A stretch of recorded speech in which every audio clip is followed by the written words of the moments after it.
इस समय मैं प्रगति मैदान के बाहर खड़ा हूँ। ये वही प्रगति मैदान है जहाँ देखा गया था कि G20 समिट हुआ था, पर आज प्रगति मैदान के बाहर कुछ लोग इकट्ठे हुए हैं। इन लोगों का कहना है कि ये यहाँ G20 समिट के मेंटेनेंस स्टाफ के लोग हैं।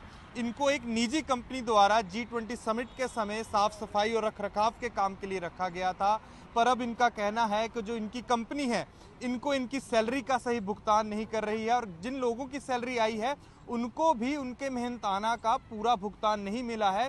इसके बाद आज वो यहाँ आए हैं विरोध प्रदर्शन करने के लिए।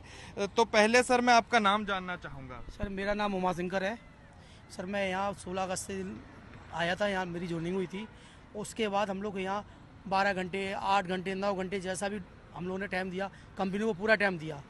अब सैलरी मांग रहे हैं तो सैलरी के बाद पहली बात तो हमें जॉब से भी निकाल दिया इन्होंने, और जॉब निकालने के बाद अब हमारी सैलरी भी नहीं दे रहे हैं।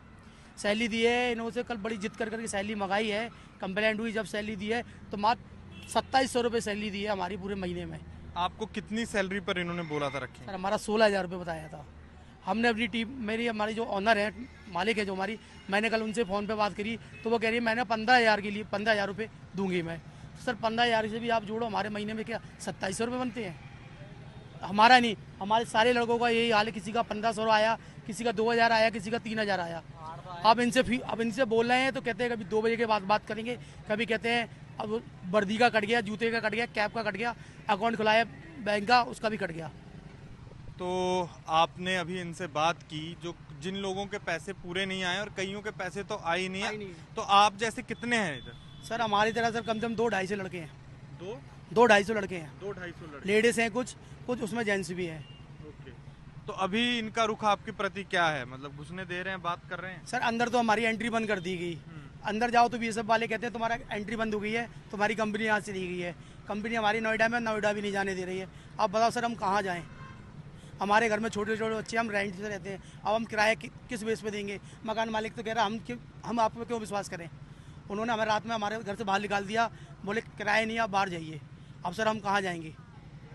आप लोग बताइए। हम आप लोगों के सारे खड़े हुए हैं, कंपनी के सारे खड़े हुए। कंपनी को हमने G20 में रात दिन 3 दिन लगातार नाइट ड्यूटी करी है, भूखे प्यासे।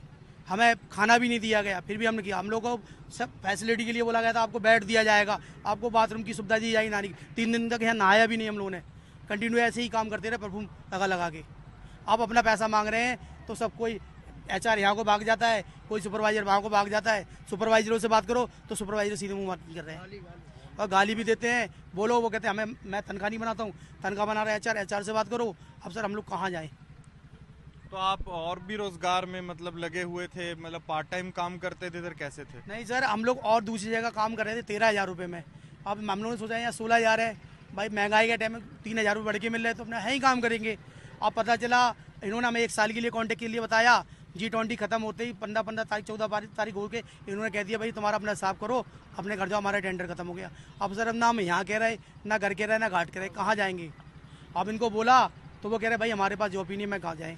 अब जॉब तो कहीं मिलेगी नहीं, सैलरी भी नहीं हाथ में, तो हम तो दोनों जगह से सर फंस गए हैं। तो आगे क्या करेंगे आप? अगर आपकी सैलरी का भुगतान पूरा नहीं होता तो क्या किया जाएगा? सर अब तो मजबूरी यही है, या रोड पे आत्महत्या करना पड़ेगी। हम लोगों का पैसा नहीं है और हम लोगों को यही ऑप्शन है आगे, मकान मालिक घर से बाहर निकाल दे, कहाँ जाएंगे सर हम लोग?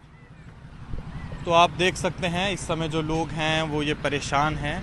ये वही लोग हैं जो अंदर साफ सफाई करते थे। इनको एक प्राइवेट कंपनी प्रिस्टाइन यूटिलिटीज़ द्वारा रखा गया था और इस कंपनी को ठेका था अंदर की मेंटेनेंस का, पर इनकी कंपनी पर सीधा आरोप है कि इनकी कंपनी ने इनके मेहनताने का भुगतान नहीं किया। उसके कारण ये आज यहाँ इकट्ठा हुए हैं और प्रदर्शन कर रहे हैं।